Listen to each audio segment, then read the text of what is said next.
이번 전수조사 결과를 입수한 취재 기자와 한 걸음 더 들어가 보겠습니다. 최수연 기자가 나와 있습니다. 전체 686km 가운데 203군데에서 이상 징후가 발견됐다. 역시 가장 관심이 가는 것이 그 지역이 어디냐 하는 것인데요. 취재된 내용을 좀 전해주실까요? 네, 아직 전체 지역이 구체적으로 공개되지는 않았습니다. 하지만 주민들의 불안이 큰 만큼 어느 지역인지 공개하라는 요구가 더 커질 것으로 보이는데요. 예. 일단은 온수관이 묻힌 지역의 땅 온도가 다른 곳보다 10도 이상 높은 16곳 중에서 일부 지역을 우선 확인됐습니다. 예. 지도를 보면 서울 강남구 대치동과 서초구 잠원동 등 강남권도 포함이 돼 있고요. 아파트 주변 인도와 도로, 또 녹지 등에 온수관이 묻힌 걸로 파악됩니다.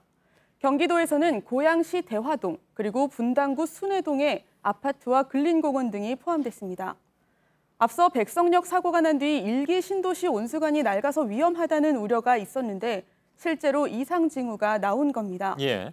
또 수원 영통역 인근이 포함이 됐고 수도권 밖에서는 대구의 용산동 등도 포함이 됐습니다. 예.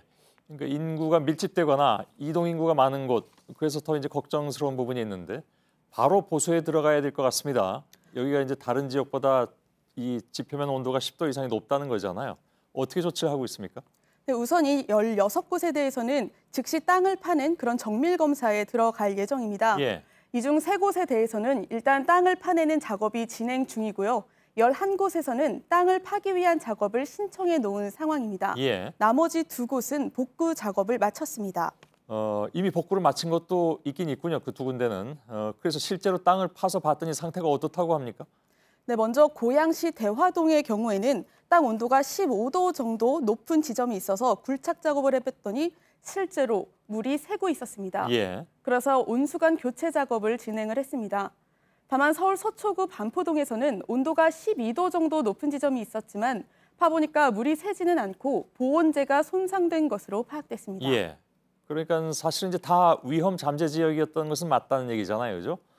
지금 조치에 들어가는 곳이 온수관이 묻힌 땅의 온도가 10도 이상 높은 곳인데 그 기준이 10도입니까? 그러면 사실은 9도 정도면 안 파봐도 됩니까?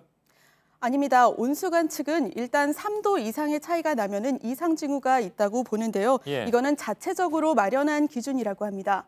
10도의 경우에는 이번에 긴급 점검을 하면서 우선 대상을 선정하기 위해서 임의로 설정한 수치라고 하는데 이 정도면 누수 등이 일어날 가능성이 있다고 고려한 걸로 보입니다. 예. 자, 무엇보다도 지금 뉴스를 보고 계신 시청자 여러분께서 특히 자신이 사는 지역이라면 더 걱정을 안 할 수가 없는 그런 상황인데 문제가 있는지 궁금한 점이 있다면 어떻게 알 수가 있습니까? 예, 이 부분을 취재하기 위해서 저희가 남방공사 측에 여러 차례 전화를 시도를 했습니다.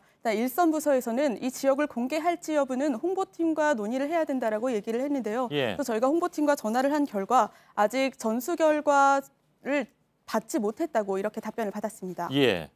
그럼 거기보다 먼저 지금 최수연 기자가 입수해서 보도해드린 건데 그러면 그쪽에서 홍보팀에서 받아가지고 공표를 할지 말지를 다른 변수가 있습니까? 바로 발표해야 될 것 같기도 한데 예를 들면 주민 불안이 더 커질 것 같아서 못한다라든가 이런 이유도 얘기를 하던가요? 예, 이를테면 아직 긴급 점검을 통해서 정밀하게 점검을 해보지 않았기 때문에 이 부분이 괜히 주민들에게 불안감을 불러일으킬 수 있는 부분을 고려하고 있는 것으로 보입니다. 예, 그것도 일리가 없는 건 아니지만 일단 이렇게 나온다고 하니까 좀 불안한 건 맞네요. 최수연 기자였습니다.